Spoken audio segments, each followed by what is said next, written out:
왕자와 거지라는 명작 소설은 미국의 문호 마크 트웨인이라는 사람이 46살 나이에 쓴 사회를 풍자한 소설입니다. 이 이야기의 주인공은 탐이라는 거지와 또 에드워드라는 왕자가 주인공으로 나옵니다. 이 톰과 에드워드는 한날 한시에 태어나서 나이도 같고 또한 보기에도 아주 쌍둥이와 같은 그런 사람들이었습니다. 그런데 이 톰은 거지로 살아가면서 그의 아버지는 알코올 중독자로, 또 다른 사람들을 괴롭히고 또 돈을 뺏는 강도로 그렇게 살아갑니다. 그래서 이 아버지는 톰에게 매일 아침부터 저녁까지 밖에 나가서 동냥을 시키고 그 동냥한 것을 밤에 가지고 오도록 그렇게 강요를 합니다. 하루는 이 거지인 탐이 왕궁에 있는 그 왕궁을 보러 가서 왕궁의 그 창살을 틈에서 얼굴을 디밀고 이 왕궁의 모습을 보고 있었습니다. 그런데 그 왕궁을 지키는 문지기들이 거지의 탐을 보고 이 탐을 완전히 그냥 두들겨 패서 그냥 얼씬도 못하도록 그렇게 내쫓았습니다. 그런데 그것을 보고 있던 에드워드 왕자가 이 탐을 불쌍히 여겨서 그를 왕궁 안으로 초대를 합니다. 그리고 그의 맞은 곳을 어루만져 주면서 좋은 음식과 식사를 대접을 합니다. 그리고 이 에드워드 왕자는 늘 왕궁 안에 갇혀 있어서 밖에 있는 그 세상을 동경하며 살았는데 이 탐을 통해서 이 에드워드 왕자가 밖의 세상의 이야기를 듣게 됩니다. 그리고 에드워드는 정말 간절한 마음으로 탐에게 이야기하기를, 너와 내가 한 30분만 옷을 바꿔 입자. 그리고 내가 30분 안에 나가서 세상을 보고 올 테니 너는 여기에 가만 있으면 된다. 그리고 이제 옷을 바꿔 입고 에드워드가 이제 왕궁을 나서게 됩니다. 그런데 나서자마자 그 문지기에게 에드워드 왕자가 막 맞고, 또한 하루 종일 헤매다가 결국 이 탐의 아버지를 만나게 됩니다. 그 탐의 아버지에게 자신이 왕자라는 것을 설명했는데 그것이 먹히지 않았습니다. 그리고 이 에드워드는 그 아버지에게 질질 끌려서 집으로 가게 됩니다. 그는 이제 이 사회 밖의 세상에서 탐이 고난받고 거지 생활을 했던 그런 사회의 고통들, 고난들, 그런 아픔들을 보게 됩니다. 반면에 이 탐은 왕자를 기다렸음에도 불구하고 30분이 돼도 오지 않자 그는 당황하게 됩니다. 그런데 이 탐이 에드워드 왕자인지 알고 그의 아버지 헨리 8세는 자신의 아들이 공부를 너무 많이 해서 약간 기억을 잃었다라고 생각하고 더 측은히 여기게 되었습니다. 그리고 그를 에드워드로 알아보지 못하고 그가 약간 어려운 병에 걸렸어도 자신의 왕위를 이 에드워드에게 물려주기로 결심을 합니다. 그래서 이 탐은 그 주변에 있는 사람들에게 나는 왕자가 아니다, 나는 거지고 뭐 자기를 다 설명해도 이 왕자가 공부를 너무 열심히 해서 뭔가 이상이 있구나 라고 해서 계속 그의 편을 들면서, 또한 탐은 이 왕궁에서 조금씩 이제 적응을 해 갔습니다. 그러다가 에드워드 왕자의 아버지 헨리 8세가 이제 죽음을 당합니다. 죽고 이제 대관식, 그 왕자가 왕이 되는 대관식을 치르는 전에 이 에드워드가 다시 왕궁으로 돌아오게 됩니다.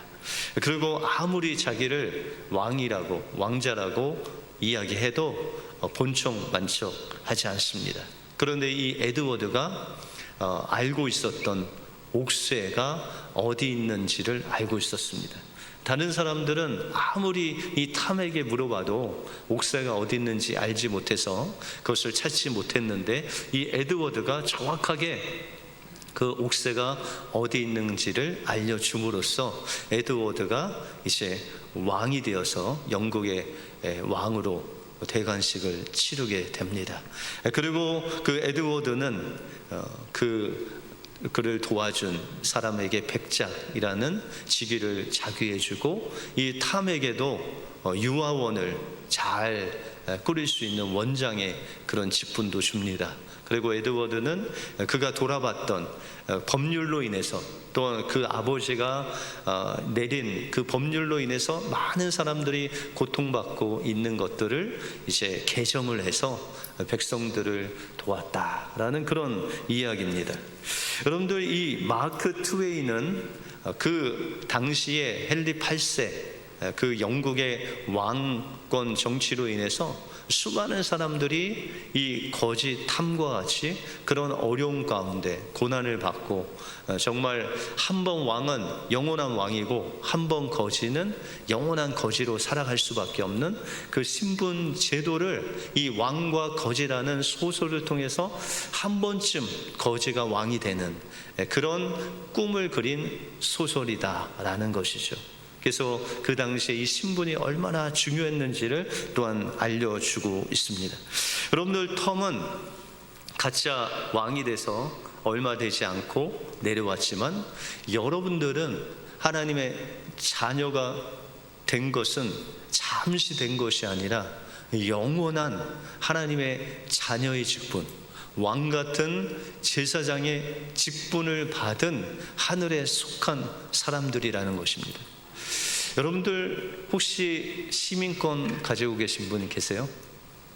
네, 저도 몇 년 전에 시민권을 가졌는데, 여러분들, 시민권을 가진 사람이 다 영어를 잘할까요? 못할까요? 영어를 못하면 시민권자가 될 수 없을까요? 있을까요?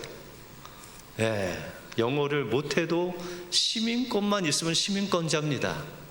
그리고 문화가 좀 안 맞고 해도 시민권만 있으면 우리는 미국 시민으로 살아갈 수 있다라는 것이죠.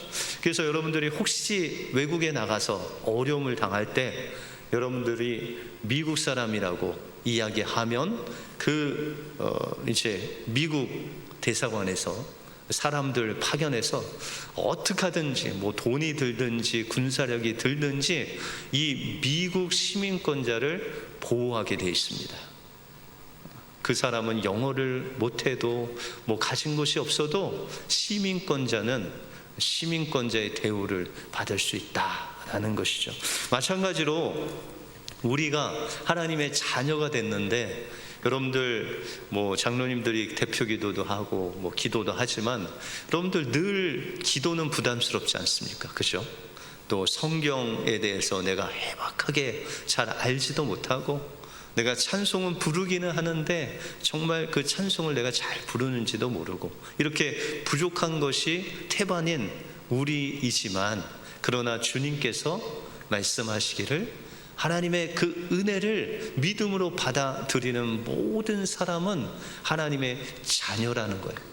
내가 부족하고 기도를 못하고 성경을 잘 몰라도 하나님이 하나님의 자녀라고 하면 우리는 하나님의 자녀된 권세를 누릴 수 있는 그 권세가 우리에게 있다는 것을 기억하시고, 우리가 부족해도 하나님의 은혜로 하나님의 자녀 되었다는 것을 늘 기억하시고, 주님의 자녀로 세상에서 당당히 승리하시는 여러분들의 삶이 되시길 주님의 이름으로 축원드립니다. 그럼 우리가 하나님의 자녀로, 이제 자녀된 우리가 하나님께서 자녀된 축복을 주셨는데 그 축복을 어떻게 누리며 살 수 있는지 오늘 본문을 통해서 살펴보겠습니다. 먼저 우리에게 주어진 축복을 누리기 위해서는 우리는 믿음으로 하나님의 은혜를 날마다 인정하고 받아들여야 됩니다. 여러분들, 기독교 외의 모든 종교는 그들의 노력을 통해서, 때로는 뭐 돌을 닦고 참선을 하고 또한 또 영성을 기른다고 뭐 금식을 하고 이런 것을 통해서 무엇인가 경지에 이르게 하려고 합니다. 그런데 기독교는 예수 그리스도를 믿기만 하면 하나님의 자녀의 신분을 갖게 되는 거예요. 다시 말해서 기독교는 하나님의 자녀로 하나님께서 그 은혜를 믿음으로 받아들일 때 하나님의 자녀로 삼으신 다음에 하나님의 자녀로 만드시는 하나님의 은혜를 우리에게 주신다라는 거예요. 그래서 우리는 어떤 자격이나 조건이 필요한 것이 아니라 하나님께서 우리에게 주신 그 은혜를 믿는 것이 우리에게 필요하다라는 것이죠.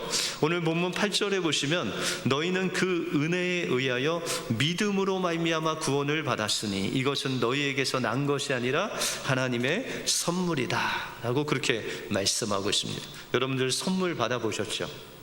그 선물을 받을 때 그것을 잘 받으려면 어떻게 받아야 돼요? 감사한 마음으로 이 부족한 자에게 이런 선물을 주십니까 하고 그냥 받는 거죠. 그렇죠? 어떤 사람들은 선물을 줘도 내가 받을 자격이 안 된다고 이 선물을 마다하면, 선물을 받지 않으면 그 선물은 내 것이 될 수가 없습니다.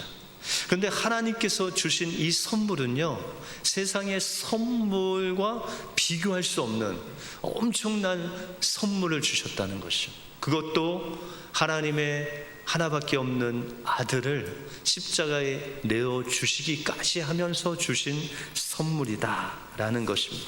그것이 바로 구원의 선물입니다. 그것을 우리가 받을 때 그러면 어떻게 받아야 될까요? 하나님 앞에 감사할 뿐만 아니라 겸손할 뿐만 아니라 정말 미안한 마음으로, 하나님 이것을 받을 자격이 없는 내가 나에게 이것을 주십니까? 하고 정말 겸손하게 하나님 앞에 그것을 받는 것이죠. 그럴 때 그 선물이 우리의 것이 된다라는 것이죠. 그래서 우리가 할 일은 뭐냐면 이제 하나님께서 주신 그 선물, 이제 하나님의 자녀된 우리가 세상 풍족 또한 우리의 육신의 정욕대로 사는 것이 아니라 이제 하나님의 자녀로 삼아주신 그분으로 우리가 살아야 된다라는 것이죠. 그러면 우리는 어떻게 하면 하나님의 자녀로 살아갈 수 있겠습니까? 어떤 가난한 학생이 공부를 열심히 해서 대학교 들어가는데 장학 증서를 받았습니다. 여러분들 장학금 받아보신 적 있으시죠? 여기서 장학금 안 받아보신 분이 없어요. 왜냐하면 향토 장학금이라도, 그죠? 집에서 주는 장학금을 다 받으셨잖아요, 그죠? 그런데 여러분들 장학 증서에 어떻게 써 있냐면 이 사람은 1학년부터 4학년까지 모든 전액 학비를 줄 뿐만 아니라 거기에 드는 도서비 또한 생활비까지 다 주겠다고 장학증서에 써 있었어요. 공부를 너무 잘한 것 같아요. 그런데 이 가난한 학생이 학교에 들어가서 늘 걱정하며 사는 거죠. 장학증서는 주머니에 잘 모셔두었는데 이번 학기는 어떻게 등록을 해야 되나, 이번 학기에 공부하는데 용돈이 없어서 배고파 죽겠다, 이러며 살면은 장학증서를 준 그 총장의 마음이 어떨까요? 애끼 이놈아, 너 주머니에 장학증서 내용 좀 읽어봐라, 그렇게 하지 않겠습니까? 여러분들, 그런데 많은 그리스도인들이 하나님께서 구원을 주실 때 우리에게 이보다 더 엄청난 그 은혜를 우리에게 약속을 해주셨어요. 그런데 그 약속을 우리가 믿지 않고 그냥 호주머니에 두고 매일 하나님 앞에 먹고 사는 것, 또 어떻게 또 살아갈지를 걱정하며 산다고 하면 하나님이 보실 때는 어떤 마음이 드실까요? 목사님, 저는 아는 게 없어요. 제가 신앙생활 20년 했는데 성경도 모르고요, 기도할 줄도 모르고요, 찬송도 모르는데 제가 교회에서 뭘 하겠습니까? 이러면서 한탄하는 그런 성도님들이 많다라는 거죠. 그런데 한국의 나들목 교회 어떤 한 자매가 예수 그리스도를 영접하고 세례를 받을 때 간증한 것을 소개해 드립니다. 저는 제 자신이 무가치하다고 느끼며 자랐습니다. 집에는 엄마가 끊임없이 나를 언니와 비교했고, 외모나 공부나 거기에 성격까지 별로였던 나는 정말 나 자신이 별 볼 일 없는 존재라는 것을 느꼈습니다. 학교에서는 밝은 척을 하고 친구들과 어울리지만 내 마음속에 있는 가시가 가끔 튀어나와서 친구들과의 좋은 관계를 유지하지 못했습니다. 이런 나를 하나님께서 사랑하신다는 그 사실을 처음에는 받아들일 수가 없었습니다. 언니나 아니면 다른 사람을 하나님이 사랑하신다라고 하면 이해가 되지만, 나를 사랑하신다는 말씀은 내게 어색했습니다. 그러나 설교 말씀과 또한 말씀을 통해서, 성경 말씀을 통해서 반복적으로 하나님이 나를 사랑하시고 특별히 나를 사랑하신다라는 말을 듣고 어느 날 그 하나님의 말씀을 더 이상 거절할 수 없어서 믿기로 했습니다. 그런데 그 믿기로 한 그 날에 내가 하나님 앞에 기도하는데 마음속에 깊은 곳을 누가 만져주는 것 같았고 눈물이 터져 나왔습니다. 그 누구도 너가 소중한 존재다, 내가 너를 사랑한다 하는 세상 사람들은 한 명도 없었는데, 하나님께서 나를 위해서 돌아가시기까지 하신 그 주님의 사랑이 내게 다가오면서 하나님 앞에 하염없이 울었습니다. 그리고 그날 이후에 내 속에서 끊임없이 들려오는 부정적인 소리 대신에 하나님께서 나를 위해서 하신 일을 주장하기로 했습니다. 여러분들, 이 자매는 자신이 그리스도 안에서 특별한 존재가 되었다는 사실을 받아들였을 때 그 안에서 계속 그를 지배했던 세상의 부정적인 생각과 또한 손가락질을 십자가에 내려놓게 하시고 벗어나게 하시고 주님의 사랑이 그 안에서 넘쳐 흐르는 놀라운 역사를 맛보았다라는 것입니다. 다시 말해서 우리가 세상에 살 때 그 모습으로 정죄하는 그 세상의 정죄를 따라가는 자가 아니라, 이제는 내 안에서 말씀하시는 그 하나님께서 약속하신 그 약속을 주장하고, 나는 하나님의 특별한 사랑받는 하나님의 자녀다, 나는 하나님의 자녀가 되었다, 나는 하나님의 상속자가 되었다라고 외치며 나갈 때 하나님께서는 내 안에 역사하셔서 하나님의 사랑으로 나를 세워주시고 일으켜주시고 담대하게 하시는 그 은혜를 주신다라는 것입니다. 다시 말해서 믿음이라는 것은 하나님께서 나에게 주신 그 은혜를 선포하고 그런 하나님의 자녀로 그냥 살아가는 것, 그대로 받아들이는 것, 그것이 믿음이다라는 것입니다. 이 믿음이 있을 때 하나님께서 우리에게 주신 그 축복이 우리의 축복이 되어서 하나님의 자녀답게 살아가도록 하나님의 사랑이 우리의 삶을 인도해 주신다라는 것입니다.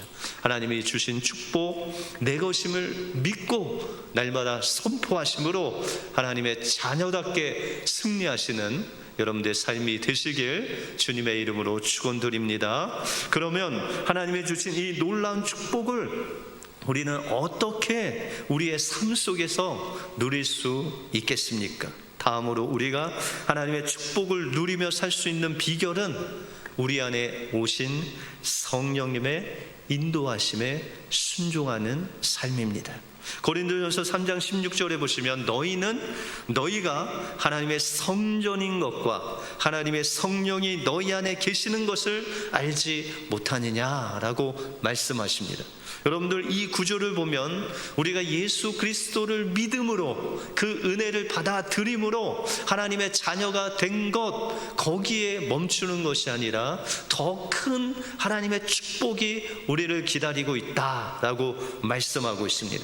다시 말해서 우리가 예수 그리스도를 믿음으로 하나님의 성전이 됐습니다. 하나님의 자녀가 됐죠.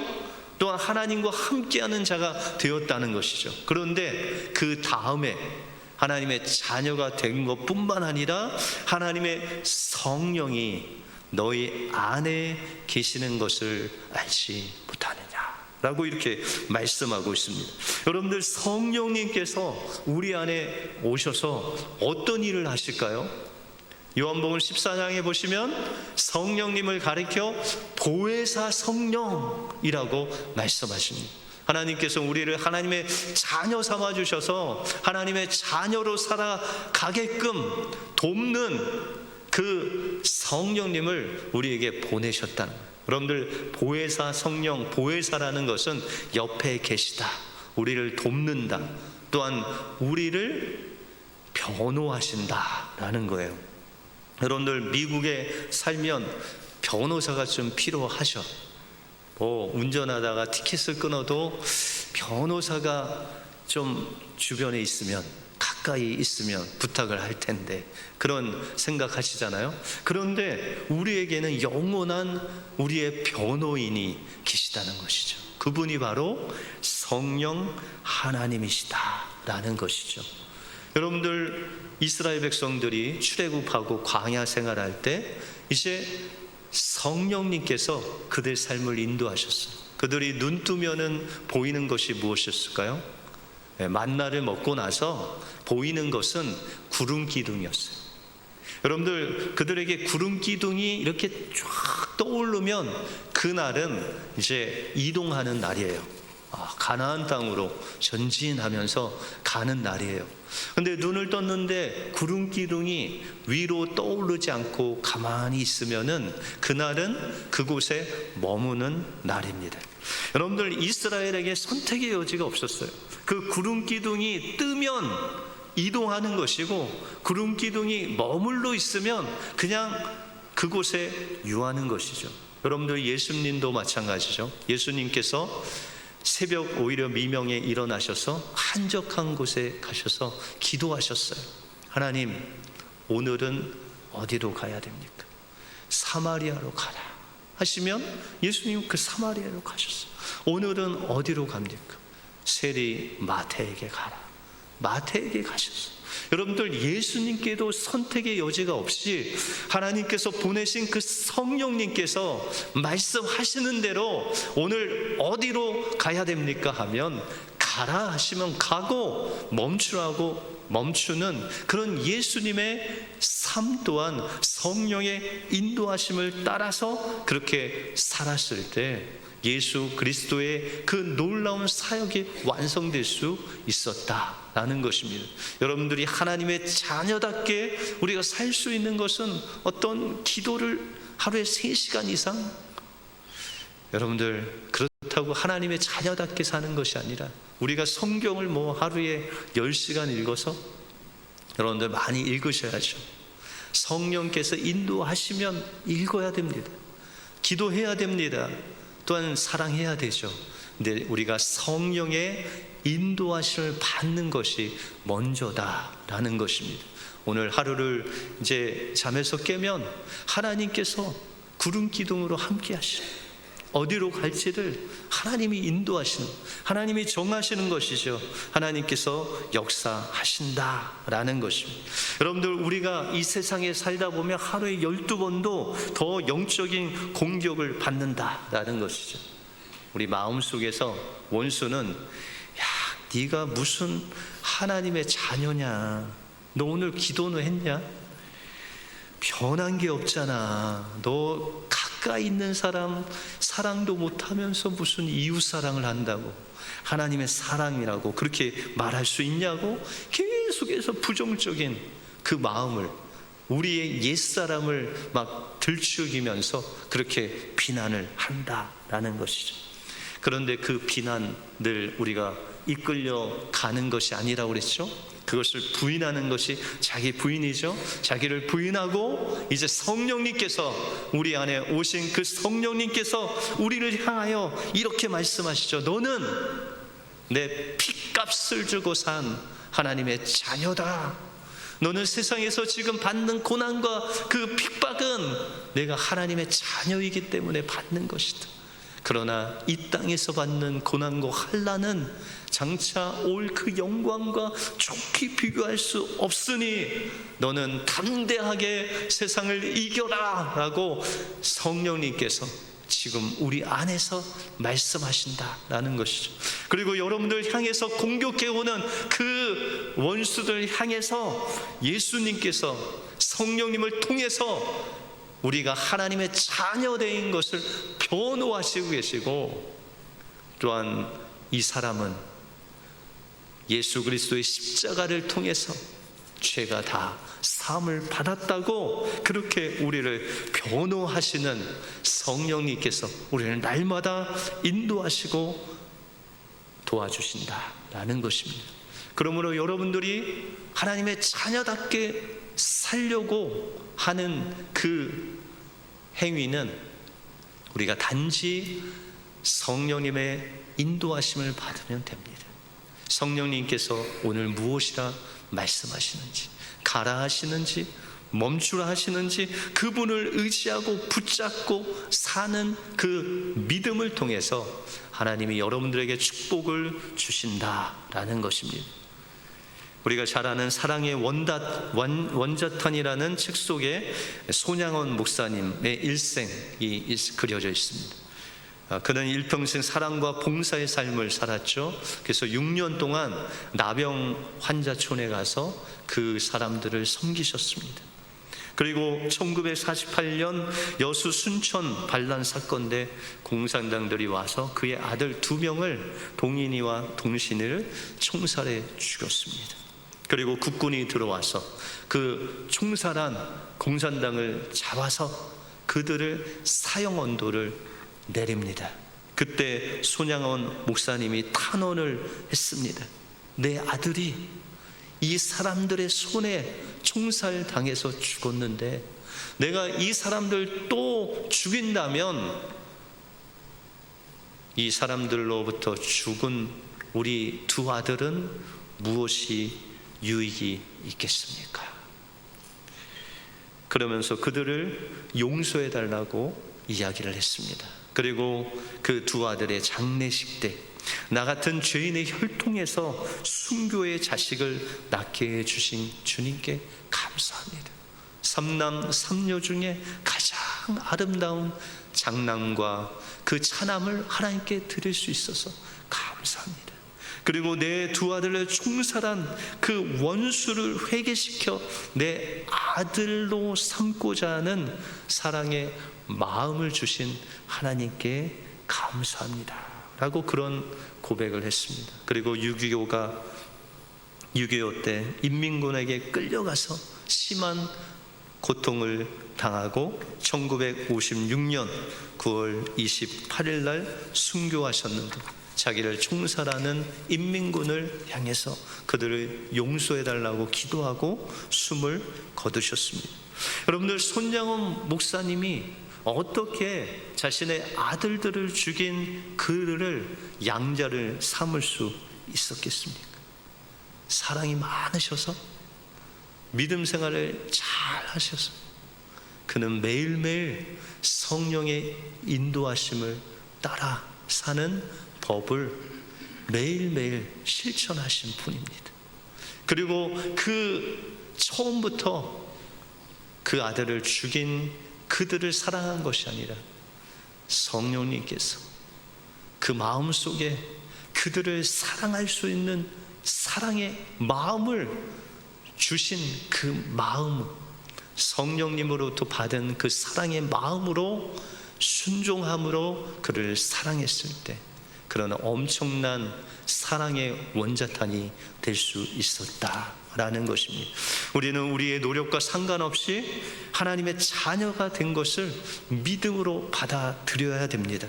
우리가 볼 때 우리는 부족하고 연약하지만 우리의 옛사람은 이미 예수님의 그 십자가에 못 박혀 죽였고, 이제 그 과거를 따라 사는 것이 아니라 이제 성령의 인도하심을 따라서 우리가 하루하루 순종하며 나갈 때 하나님께서 하나님의 자녀답게 우리를 만들어 가시는 것입니다.